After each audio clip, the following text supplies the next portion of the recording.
Death, the seas, nature and timely, but here I wonder why we have to lay JC to rest with a bullet buried beneath his chest. Too many tears that leak through the penetrated roofs of his chest. JC's last words were a prayer, like a please, please don't shoot. This door next to me is my widowed mom, praying with the hopes that I come back home alive. Oh yes, I remember that Paul's words and not mine. Just as how we are not of this abode, this world.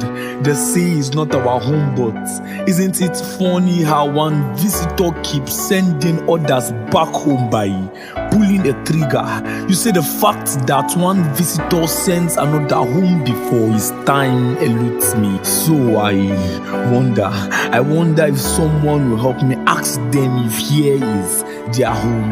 I remember the response JC got. It was a bullet straight to his chest that sent him home for a final rest. So the next words we could get is rest in peace, JC.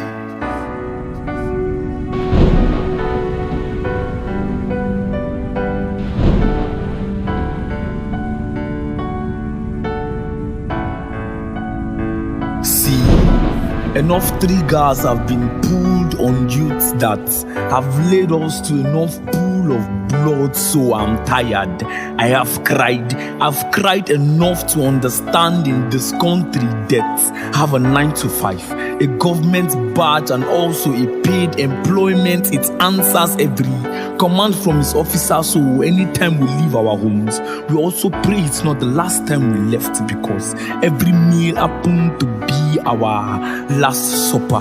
You see, we no longer cry where someone we love dies. We just quietly lit candles on their demise. So we've bear enough in losing too many stars out here.